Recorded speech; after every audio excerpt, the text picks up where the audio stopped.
Hello everyone and welcome to Stan the Wine Man TV. I am your host, Stan Rattan, and this is the Blue Collar Wine Show where I try to help you spend your wine dollars wisely. And hopefully I am. Are you finding wines that you like? Have you found some from the program that perhaps you went out and tried to see if they really are worth the money? World Series starts today. Excited about that. Who do you want to win the World Series? And I've been watching, a lot of people are picking Kansas City. It's been such a long time since they've been there. I understand that. I'm sort of a Giants fan, not really a Giants fan.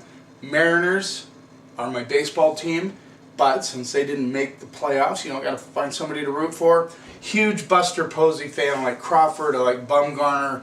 I like that team. I know they've won a few World Series recently. I won 2 in the last, 4 or 5 years.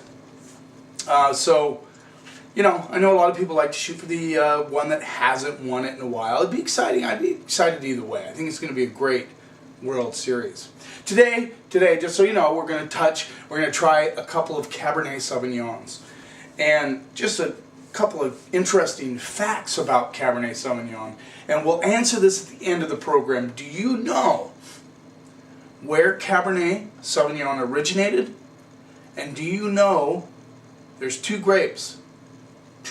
parent grapes to Cabernet Sauvignon? Do you know what 2 grapes were married together to produce this wine? I know a lot of you probably know the answer to that.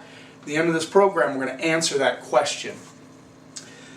Interesting, Cabernet Sauvignon, as you probably know, #1 selling red wine in the United States, probably worldwide. I don't know, I didn't look that up.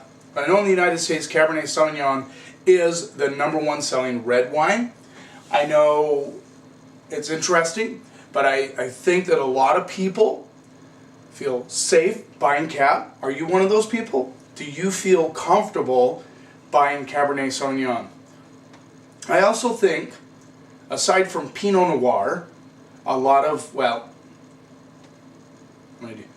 wine snobs gravitate towards Pinot Noir and Cab, as if those are the only 2 reds that anybody who is serious about drinking wine would possibly drink. Have you ever caught that? Do you notice that? I don't know that if that's a fact or not. I do know that a lot of people either drink, that are really proud of their wine heritage. Pinot Noir, Bordeaux, Cabernet Sauvignon. That's where they go. I love all those wines, but there's also a lot of other great wines. But I love Cab, I really do. So let's not go on a big tangent here. We're going to get started right off the bat with Josh Scheller's Cabernet Sauvignon. This is part of Joseph Carr, blended and bottled by Joseph Carr. So he's a negociant. He buys juice. That's what negociant means. They buy juice from other wineries. Maybe they have excess juice. He actually gets involved in the blending. So he buys the juice. He doesn't buy pre-blended juice, which some negociants do. They actually buy the wine from the winery, already bottled, corked, and then they put their own label on it. And a lot of wineries, they do that because they have too much, or they want to cut down on their production a little bit to keep their price up. This is 2012. It is $15.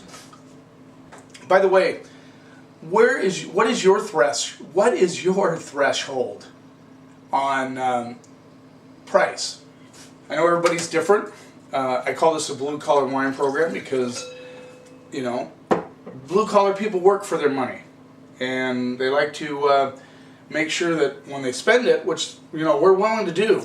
I'm willing to spend money, but it has to be on something worth it.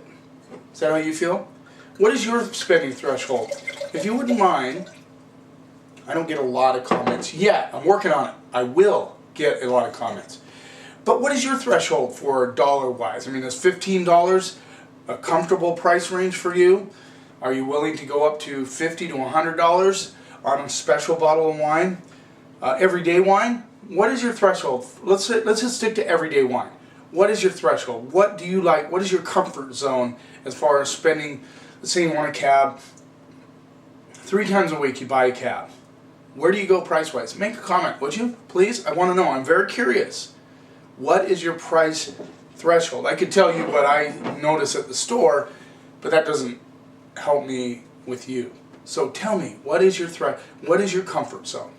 So let's see what is on the nose of this Josh Cabernet Sauvignon 2012, $15. I like the nose on this, very traditional cab nose.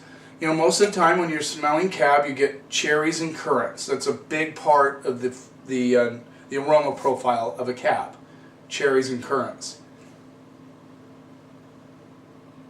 This has sort of a grainy, I don't know how else to describe it, sort of a grainy element to it.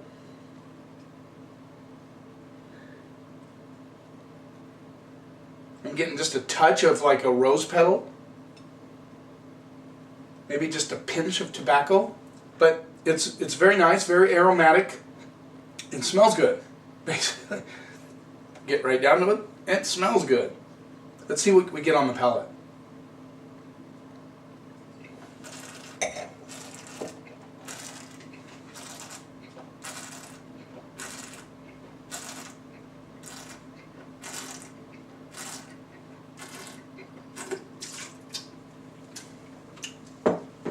A lot of red cherry on this. Actually, it's interesting.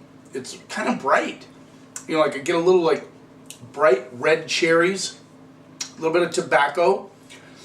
I mean, it's fairly acidic, but it's not. It's balanced.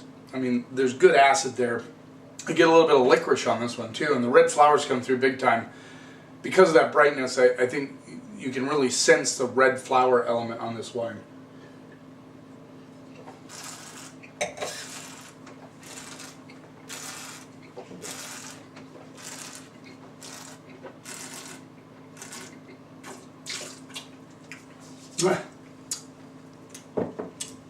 You know, it's pretty. I'm just gonna call it cut to the quick. It's pretty one-dimensional. I get this bright red cherry. Not a lot of things going on.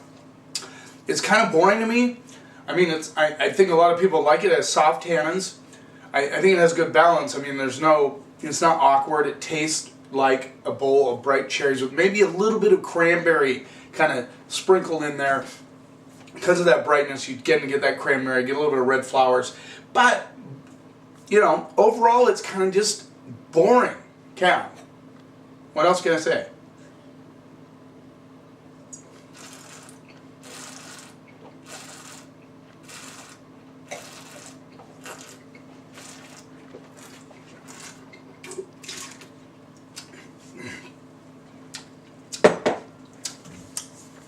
I'm gonna go see on that one. It's just there's nothing wrong with it.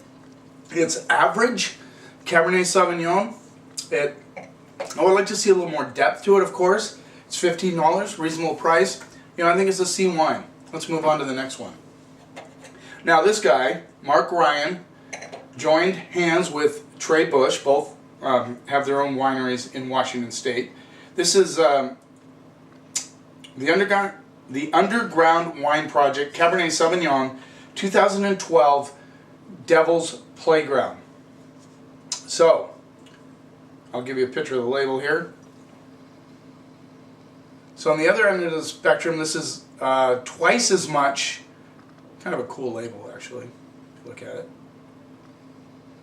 This is twice as much as the Josh Cellars Cab. So, I mean, realistically, what would you say as a consumer? You'd say, well, it better be twice as good. But, you know, you never know. Price does not dictate quality at all times.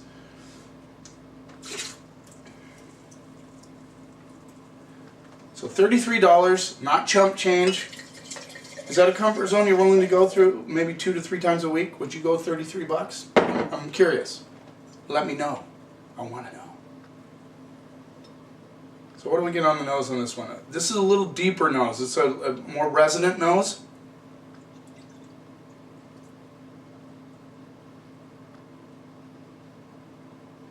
A lot of tobacco on this, a lot of like a more on the dark black currant side.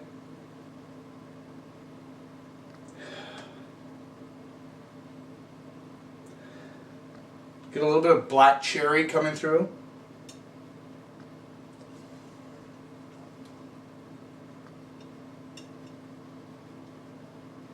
Almost like a baking spice element coming through. I can't quite identify the actual spice.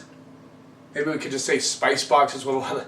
It's got spice box. It does. It has spice box. Maybe a little cigar box too.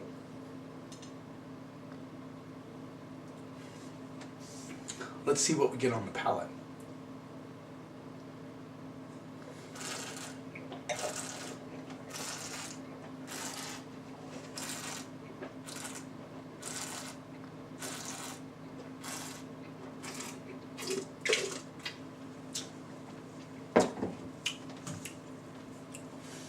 The tobacco notes come through big time on the palate with that kind of black cherry, you know, like really good black cherries, a little currant thrown in there.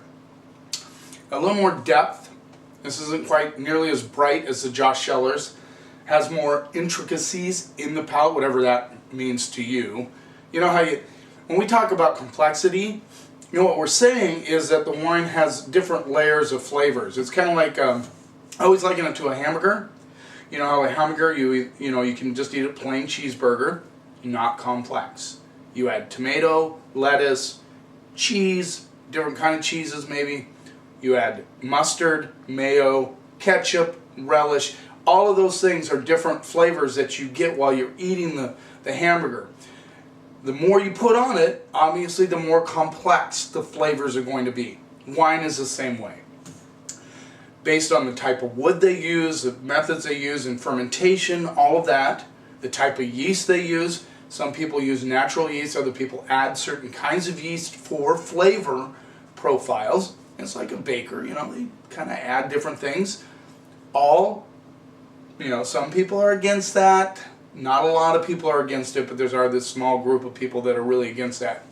And anyway, that's the way winemakers do it. So they're looking for flavor profiles. They're adding the mustard, the ketchup, the pickles, you know, the cheese. All those things are being added to the wine, not literally, but you know, in their winemaking process, they develop flavors that they're looking for as a winemaker. Certain styles of fruit.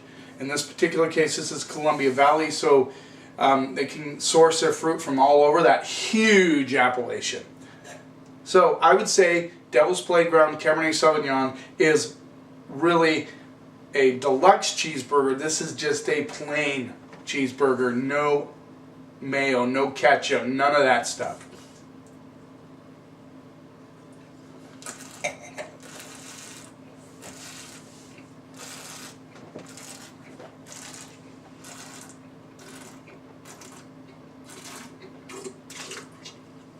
Good balance. There's a little heat on this one. You get on the back end. The alcohol's a little higher on this one. I don't judge a wine by its alcohol, so I'm not going to go there. I know some people that they really, you know, if it shows a certain percentage of alcohol, they don't even touch it. Nice tobacco, currant, cherry. Nice flow across the palate. Nice long finish. I get that spice box element on the back side of this one, which I like. It's $33. Is it worth $33? I think so. I think it's a young wine, 2012, excellent vintage in Washington. You know, it's got some good things going on with food. It is going to even it will complement beef dishes big time. So I'm gonna go A- on that wine. I think it's very good. Maybe more on the B. Yeah, A-. I'm gonna go there. I think it's an excellent job. I think it's an excellent wine. And I think it's worth the asking price. So, to answer your question, where was the origin of Cabernet Sauvignon? It's in Médoc, which is up in the north left bank of Bordeaux. And it is a combination of Cab Franc and Sauvignon Blanc. So, one of its parents is a white grape, and that produced Cabernet Sauvignon. Hopefully, if you didn't know that, I taught you something. So, you know, Cabernet Sauvignon, still the king of reds. You know, thanks for watching. And I just want you to remember one thing. I'm changing the ending of this. If you like the wine that you're drinking, that's all that matters. Thanks for helping me keep the snob out of wine.